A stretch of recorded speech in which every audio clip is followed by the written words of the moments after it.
India के पुराने फुसफुसाते जंगलों में एक बहुत ही स्पेशल बच्चा रहता था। ये बच्चा एक छोटा बंदर था, लेकिन कोई आम बंदर नहीं। उसका नाम हनुमान था और वो एक ऐसी खुशी और एनर्जी से भरा था जो उसकी चमकती आंखों में दिखती थी। वो अंजना, एक प्यारी अप्सरा, और केसरी, एक बहादुर वानर चीफ का बेटा था। लेकिन हनुमान का एक और बहुत पावरफुल पिता भी था। ये थे वायु, जो ताकतवर पवन देवता थे। इस डिवाइन कनेक्शन की वजह से छोटे हनुमान में हवा की फुर्ती और ना रुकने वाली स्पिरिट थी, जिसने उसे शुरू से ही काफी एक्स्ट्राऑर्डिनरी बना दिया था। हनुमान का घर बड़े बड़े पेड़ों और घुमावदार नदियों का एक खेल का मैदान था। वो कमाल की स्किल से एक डाल से दूसरी डाल पर कूदता था। वो अपनी ट्राइब के दूसरे छोटे बंदरों के साथ उछल कूद करता और खेलता था। लेकिन हनुमान हमेशा ज्यादा स्ट्रांग, ज्यादा तेज और ज्यादा डेयरिंग था। उसे घनी पत्तियों के बीच लुका छिपी खेलना बहुत पसंद था। वो बेलों पर झूलता था जैसे वो पूरे जंगल में उड़ सकता हो। उसकी हंसी पेड़ों में गूंजती थी, एक खुशमिजाज आवाज जो कई लोगों के चेहरे पर मुस्कान लाती थी। हालांकि कभी कभी उसके खेल पास में मेडिटेशन कर रहे साधुओं के लिए थोड़े ज्यादा शोरगुल वाले हो जाते थे। हाउकी, क्यूरियोसिटी हनुमान की पक्की दोस्त थी। एक छोटी आवाज जो उसे दुनिया के अजूबों के बारे में फुसफुसाती थी। जो कुछ भी वो देखता था वो एक नया एडवेंचर होता था, एक पहेली जिसे खोजना होता था। एक रंगीन तितली उसे झाड़ियों में एक मजेदार पीछा करने पर मजबूर कर देती थी।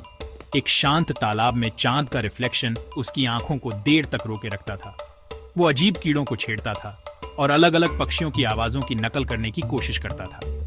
ये गहरी क्यूरियोसिटी अपनी अपार एनर्जी के साथ, मतलब ये था कि हनुमान हमेशा कुछ नया खोजता रहता था, हमेशा सीखता रहता था, यहां तक कि अपनी मासूम शरारतों के सबसे चंचल पलों में भी। जंगल में गहरी कुटिया में रहने वाले बुद्धिमान साधु अक्सर छोटे हनुमान को देखते थे। उन्होंने उसकी अविश्वसनीय शक्ति और उसके निडर दिल को देखा। कभी कभी उसकी चंचल शरारतें उनकी मेडिटेशन को डिस्टर्ब कर देती थी। वो शायद शरारती तरीके से उनका चढ़ाया हुआ फल छीन लेता था या शरारती मुस्कान के साथ उनके मंत्रों की नकल करता था। फिर भी वे उससे ज्यादा देर तक नाराज नहीं रह पाते थे। उन्होंने उसके अंदर की डिवाइन स्पार्क को पहचान लिया था, एक ऐसे बच्चे की शुद्ध अनियंत्रित एनर्जी जो महानता के लिए बना था। वे जानते थे कि यह चंचल बंदर कोई साधारण जीव नहीं था और उसके एडवेंचर्स अभी शुरू ही हुए थे। एक चमकदार सुबह छोटा हनुमान भयंकर भूख के साथ उठा। यह कोई आम भूख नहीं थी जो एक छोटे बंदर को कुछ बेरी या नट्स के लिए होती है। ये एक गहरी गड़गड़ाती हुई भूख थी जो उसके अंदर से आ रही थी। हवा के देवता के बेटे के लिए एक बड़ी भूख। उसने अपने छोटे हाथ फैलाए और एक बड़ी जम्हाई ली।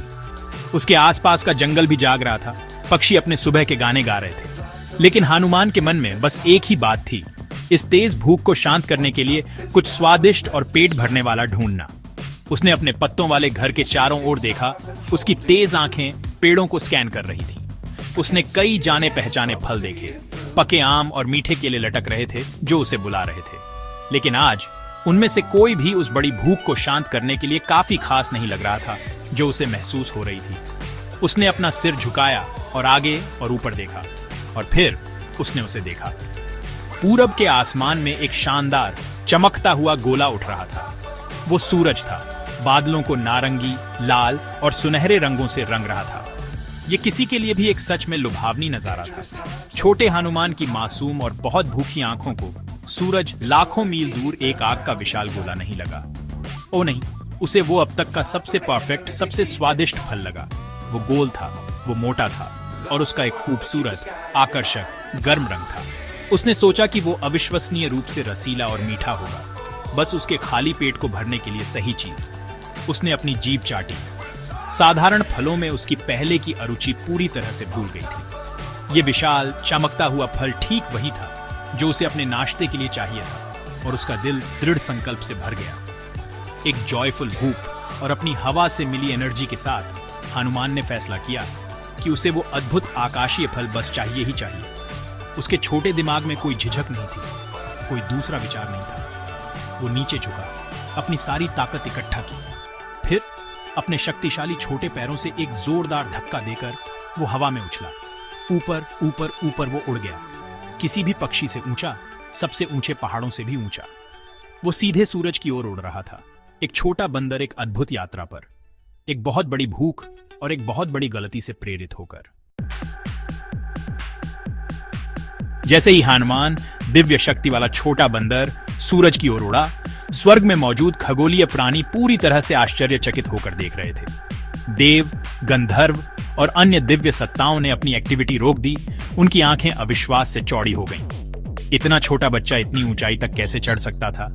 सूर्य देव के धधकते रथ के पास कैसे पहुंच सकता था? स्वर्ग के लोकों में आश्चर्य और चिंता की फुसफुसाहट फैल गई। उन्होंने ऐसा कोई कारनामा कभी नहीं देखा था। इतनी कम उम्र से और एक वानर बच्चे से इतनी कच्ची, अनियंत्रित शक्ति निकल रही थी। सूर्यदेव खुद अपने अग्नि रथ को आसमान में चलाते हुए एक छोटे बंदर को इतनी तेजी से अपनी ओर आते देखकर काफी हैरान थे। संयोग से यह वही दिन था जब राहु, ग्रहण लगाने के लिए जाना जाने वाला खगोलीय प्राणी, भी सूरज के पास आने वाला था। हनुमान अपनी मासूम खोज में राहु को अपने वांछित फल के पास एक काला छोटा ऑब्जेक्ट समझा। उसने सोचा कि राहु एक और, शायद कम पका हुआ फल या यहां तक कि एक जिज्ञासु कीट हो सकता है। इससे बेपरवाह हनुमान ने अपनी यात्रा जारी रखी। उसका ध्यान केवल उस चमकीले नारंगी गोले तक पहुंचने पर था जिसे वह चखना चाहता था। इंद्र, देवताओं के राजा, अपनी स्वर्गीय नगरी अमरावती से इस अभूतपूर्व घटना को बढ़ती चिंता के साथ देख रहे थे। वह कॉस्मिक ऑनर्डर, धर्म के संरक्षक थे और इस छोटे बंदर की उड़ान उस ऑनर्डर को ही खतरे में डाल रही थी। क्या होगा अगर बच्चा अपनी नासमझी में वास्तव में सूरज तक पहुंच गया और कुछ अकल्पनीय तबाही मचा दी? क्या होगा अगर यह अपार, अनियंत्रित शक्ति ब्रह्मांड के नाजुक संतुलन को बिगाड़ दे? इंद्र को अपनी जिम्मेदारी का एहसास हुआ। वह जानते थे कि चीजें हाथ से निकलने से पहले उन्हें हस्तक्षेप करना होगा, सूरज और लोगों की रक्षा करनी होगी। ब्रह्मांड की स्थिरता और हनुमान की अजय उड़ान के संभावित परिणामों के बारे में चिंतित होकर इंद्र ने तुरंत और निर्णायक रूप से कार्य करने का फैसला किया। वह अपने शानदार सफेद हाथी ऐरावत पर चढ़े और ऊपर चढ़ते हुए बच्चे की ओर उड़े। हनुमान की प्रगति को रोकने के लिए इंद्र ने अपने सबसे दुर्जय हथियार वज्र, दिव्य वज्र का इस्तेमाल किया। उन्होंने इसे नष्ट करने के इरादे से नहीं, बल्कि बच्चे को रोकने के इरादे से फेंका। वज्र हनुमान के जबड़े पर लगा और छोटा बंदर अचंभित और घायल होकर तुरंत आसमान से गिरने लगा। उसकी सूर्य खोज अचानक समाप्त हो गई। वायुदेव, पवन देवता, जो हमेशा अपने प्यारे बेटे पर नजर रखते थे, उन्होंने पूरी घटना को डर के साथ देखा। उन्होंने इंद्र, देवताओं के राजा को अपने मासूम बच्चे को मारते हुए देखा। हनुमान, जो केवल एक बच्चे की मासूम भूख और जिज्ञासा के कारण कार्य कर रहा था, अब स्थिर पड़ा था, स्वर्ग से गिर रहा था। दुख और क्रोध की एक बड़ी लहर वायु पर छा गई। देवताओं का नेता एक छोटे बच्चे के साथ इतना कठोर कैसे हो सकता है? उनका दिल दुख से टूट गया और एक शक्तिशाली सुरक्षात्मक क्रोध उनके अंदर जलने लगा। अपने अत्यधिक क्रोध और निराशा में वायुदेव ने देवताओं को अपने पुत्र को नुकसान पहुंचाने के परिणाम दिखाने का फैसला किया। उन्होंने खुद को दुनिया से अलग कर लिया। तुरंत सारी हवा, सारा प्राण, सारी सांस गायब हो गई। हवा चलना बंद हो गई। पेड़ों पर पत्तियां मुरझा गईं। पक्षी आसमान से गिर पड़े। इंसान और जानवर सांस के लिए हाँफने लगे। उनके फेफड़े जलने लगे। पूरा ब्रह्मांड थम गया। ऐसा लगा जैसे जीवन ही एक धागे पर लटका हो, क्योंकि अस्तित्व का सार ही छीन लिया गया था।